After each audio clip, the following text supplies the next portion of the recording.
Hello, y'all. It's Ben with the Digital Mobsters channel. Coming at you with a deck list for the Hero Atmon deck. Essentially, it's just heroes. Everything in the deck, except for some of the level 6s and tech pieces, have the hero trait. So you can just call it the hero deck, essentially. I ran this deck list specifically at the Roanoke, Virginia regionals. I came in top 128. Wasn't my best showing. Definitely had a couple matches I wish I could have back in terms of some choices I made and some things I missed. But overall, the deck performed way above expectations, especially in matchups that I wasn't expecting to have to play against. So let's just get into it. I know y'all are used to physical deck lists on this channel, and I wish I could do it for you. But I borrowed some of the cards I used for this deck and had to return them at the end of the event, so I just don't have the physical cards. So I'll do my best with this. Hopefully, y'all are okay with that. So to start off, we're running Gurimon. I feel like this card is just so good for the deck. I mean, it gives basically draw one when attacking once per turn if it has Gamamon or Hero in its text or Hero trait, and essentially everything in this deck has the Hero trait. So that's a really cool. It's just a really good egg for us because we can take advantage of it at basically almost every level of the deck. Our level 3s, you have Gachmon. This is mainly here as link fodder essentially, and a level 3. Uh, it's not super critical for the playstyle of the deck and for what the deck wants to achieve, so it's just kind of here because it's just an extra way to get a link off if you need to, primarily. And it's a rookie that works with the deck and you can Digivolve on top of, but not really anything more or less than that. The Vmon, probably one of arguably the best level 3s in the deck. It reduces the Digivolution cost of a Hero Trait Digimon or Armor Form Digimon being Digivolved on top of it by 1. So essentially you can get into your like Arrested Dramon for 1, your Agunimon for 1, or your Dogachmon for reduced cost. So that's really useful, and the Inheritable to get plus 2k DP is pretty relevant in this deck. Gumdramon, self-explanatory, kind of similar. Gumdramon and Gilmon have like pretty similar uh, positions in this deck, except Gumdramon offers a little bit more. Um, so essentially, the reason I say that is they both are essentially trash 1, draw 2 cards, right? So they both allow you to get a pretty decent amount of draw for little to no loss. And then the reason I say Gumdramon's a little bit better in this deck is because we run Arrestodramon, and so Gumdramon allows us to Digicross into Arrestodramon if we want to play it out for 4 and get a Tamer out. So that's like the only reason I would say that like Gumdramon has a little bit more utility in this deck. Outside of that, um, we run the Gilmon. Most people know this from Megidramon. It's just a good card, and it works within the deck because it's hero trait. So it gives you the on deletion, gain 1 memory, inheritable, and then like I said, it's a good draw engine for the deck. Dogach has some pretty decent keywords. Rush Raid, pretty useful, but in my experience, the main reason you use this card is kind of similar to the Gachmon. Most of the Appmon focused cards in this deck, outside of Globemon and Gaiamon, are really there for to just be link fodder for your Globemon or for your Gaiamon, so that you can just make sure you have something that you can link into. Though they are good on their own for different reasons, like this is a good card, obviously, if you can get a level 3 on board and then go into this on top of it and give it rush, that's pretty solid. But like realistically, you're not really utilizing the card in that way. There's probably some situations where you might, but I just didn't find myself doing it that often.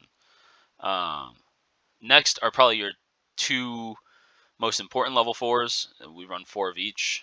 Agunimon, basically Digivolves on top of your Tamers for 2, and you run a lot of red Tamers, so you have the ability to like hybrid for game, but like just use your Tamers as level 3s, which is always nice. Essentially, when he Digivolves, you just, for the sake of this deck, you slot a Hero Trait Digimon from your hand or trash as this Digimon's bottom Digivolution card, or you can do it for any of your red tamers with inherited effects. So for your Takuya, for example, right? Essentially, the main reason this is important is if you don't have like a Dogachmon or a Gachmon or like a Link piece in hand, and you're trying to get up into a Globemon and get the effect off, you can pull the Dogachmon from trash, for example, slide it under your Agunimon, and then when you Digivolve into Globemon, you get the Dogachmon you get to link the Dogachmon from sources, right? That's like the main like kind of combo you use this for, but it's also just a good way to get an additional DP buff underneath like your superior mode, for example, as well, right? Or you could use it to help stack up a tamer that you then go on top of and do some damage with, right? But like it's a pretty useful effect, and then the one attacking is useful. You don't always use it, but like reduced Digivolution cost for a hero trait for Digivolving into a hero trait Digimon is always nice. Um, and that's kind of like I said, I don't find myself using it that much because Dogachmon's this Digimon may attack when linking, kind of helps you with the Globemon. Like you don't really need the one attacking, but it's nice for the reduced cost for memory manipulation primarily. And then like for superior mode, kind of the same deal. You're not really gonna want to attack and then go into superior mode because then you don't get to take advantage of the one Digivolving to get an extra check-in, right? So you don't really use the one attacking as much as I originally thought you might. Arrestadramon, really good card. Digivolves for 2 over a hero trait Digimon, so it's pretty cheap to get up into. Uh, and then when Digivolving, you get to play a Tamer card with the Hunter or Hero trait from your hand without paying the cost, which is really good because you can basically play out any of our Tamers for free when you Digivolve into them. So for 2 costs, you get to play out. You not only get into a level 4, but you get to play out a 4 cost or lower Tamer from hand for free, which is crazy. And just really good. And then he allows us to go into any of our level 5s, which I would argue that this deck is essentially just designed to get up into your level 5s as efficiently as possible and do a bunch of damage using your level 5s, right? That's kind of like the concept we're getting at, right? Everything's designed here to maximize the effectiveness of our level 5s within this archetype, right? Speaking of which, the first level 5 we'll go over is Globemon. Y'all probably know this from Gaiamon decks and just straight up Atmon lists. This guy's a freaking beast, to be honest. 10k DP, level 5 with security attack +1. Very easy to get up into like 15 to 20k range, like very easily in this deck. Like most of the time you're using this guy, he's gonna be like 16 plus k DP, which makes it really useful for his one Digivolving, which allows you to link a level 4 or lower Digimon card from your hand or Digivolution sources, and then you get to pop something with equal DP or less DP than this Digimon, which is really, really strong because you essentially are going to be bigger than anything else on the board, so you get to like just pop anything your opponent has on board, essentially. And then, yeah, and then he's just a big body that swings for 2 checks, minimum. Pretty freaking good. His link effect's also really good, so if you manage to get into your Gaiamon, he basically gives your Gaiamon a way to like control board as well. But yeah, Glowmon, pretty goated. Next, we have Superior Mode. Superior Mode, I mean, like, I don't think I have to really speak on this card that much, but freaking busted. One of the best level 5s in the game currently, I think. Raid piercing keywords, 10k DP, has an all turns that gives him plus 1k DP for every one of his sources, and then on top of that, has the one Digivolving effect of attacking without suspending. So you can essentially, if you manage your memory correctly, get up into this guy and swing twice, which just gives you an immense amount of pressure, like allows you to pressure your opponent very aggressively, right? Because not only are you getting up into a big body Digimon, but you're getting into a big body Digimon that can swing raid over something that's unsuspended and then like check because it has piercing and then do it all over again. And so you can like very aggressively like attack your opponent's board, and it's really good.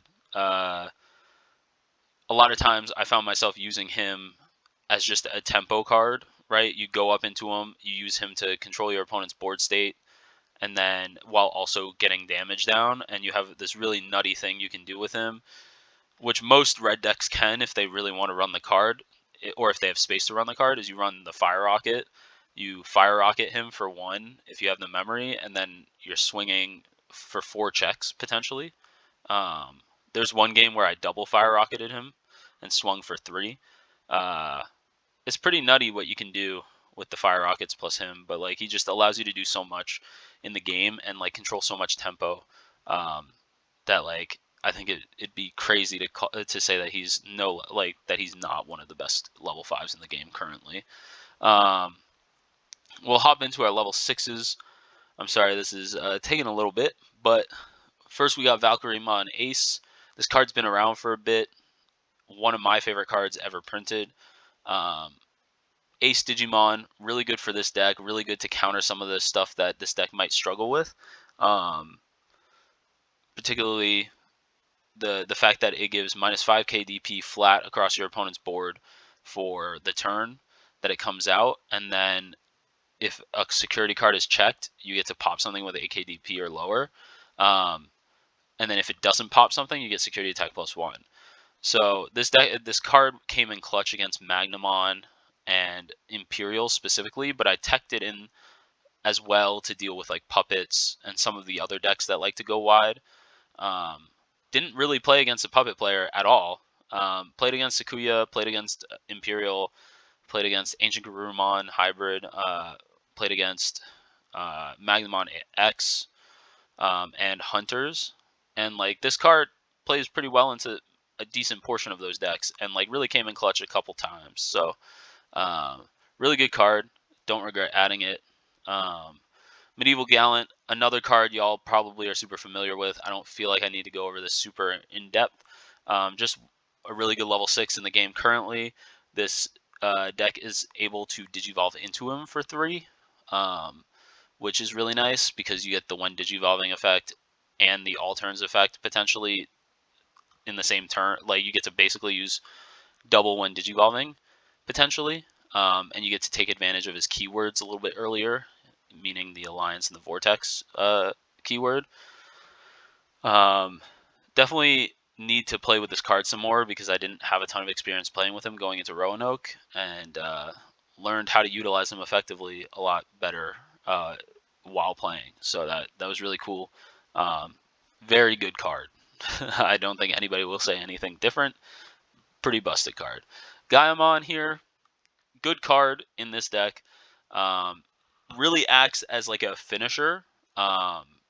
He's really just gonna like be your finishing combo piece essentially. Like if you're able to, like, so for example, right, to give you an example combo, right, like say you're able to get into your superior mode, right. Your superior mode, say you had 1 memory left when you got after you go up into superior mode because you popped like a mem boost and you use training. And so like your superior mode, you get up into him, you have 1 memory left, you're able to fire rocket him. Say like you had an Arrestramon that you fire rocketed before going into the superior mode. So you're able to swing for 4 checks with superior mode. They're down to 1 security, and then you Gaiamon, right? And then you go into Gaiamon, you pass turn, or like you're not pass, like you pass memory over to your opponent, but you have to resolve your effects. Gaiamon allows you to link a Digimon card with the Amon trait from your hand or its Digivolution sources. So you get to say you have a Dogachmon in hand, you link it with Atmon or with Gaimon. Gaimon unsuspends when it gets linked, and then you trash the last security card. And then because Dogachmon says this Digimon may attack, you have to resolve that effect, which then means that your Gaimon can swing for game. So that's like the standard finishing combo. But just a really good card that allows you to take advantage and can be kind of a versatile level 6 to go into. He has blocker, link +1, and can utilize some of the other link effects pretty effectively. But I would say that like primarily you're really looking for him to be like your finishing move, less so than like a consistent level 6 boss monster, right? Omnimon X was kind of added into this deck by me because I felt like it would work well if I got up into a level 6 and it stuck, or if I had enough memory to like get up into a level 6 and then go into Omnimon X to finish. But like realistically, in practice, it didn't really work that way quite often. And honestly, I feel like I could just make this a third Gaiamon and feel pretty good. So might just do that. The heroes, basically there for the draw engine and the memory gain. Takuya there for kind of like the cheap Digivolution and the inheritable to play out a Tamer. So essentially, like ideally, if you have this guy out and then you go into an Agunimon on top of him for 1, and then like you attack with your Agunimon to then reduce your next Digivolution by 1, you can get like a lot of Digivolution cost reduction, and then potentially cheat out a Tamer with the inheritable. Pretty useful. Do I think it's like super critical in this deck? Probably not, but a good card, a nice like tech tamer. Tageru is your like main one that you kind of want to see and get on board.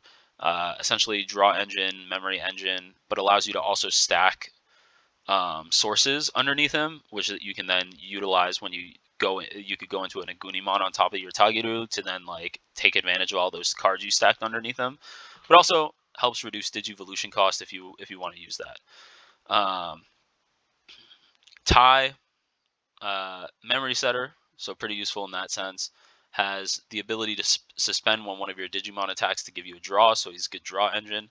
And then, like lastly, you can bottom deck him to play a adventure or hero trait Digimon out for free, and then you can like increase the cost he can play for free, based on the amount of colors your tamers have. So pretty useful. Just a good all-around tamer. I play one of him because he doesn't really like. You can't digivolve a Goonimon on top of him. He's really just there to be a memory setter and a potential draw engine, and that's pretty much it. Next, we have Crimson our options. The first one being Crimson Blaze. Kind of tech this in for the same reason I teched in Valkyrie Ace, but also it has the added benefit of kind of denying like Tsukuyamon from playing its token, denying a lot of other decks from playing out Digimons by effect. So just a useful card to have in the deck, and I think it's a pretty busted card if you can fit it. So I was able to, so I just chose to run it. Red Memory Boost and Training are kind of in the deck for the same exact reasons. Memory Boost, Memory Gain, obviously, and then Search, Offense Training, Digivolution Reduction, and Search. And then the 2 Fire Rockets I kind of explained earlier. You can utilize them on pretty much every card in this deck except for a Goonimon, because every card in this deck has more than 2, has 2 or more colors, which means that you can trigger, or you can use, you don't need them to have armor form to use Fire Rocket on. And so you can, like I said, abuse the superior mode to get like a bunch of checks in. You can give your Globemon an additional check on top of its additional check already, so it can swing for 3.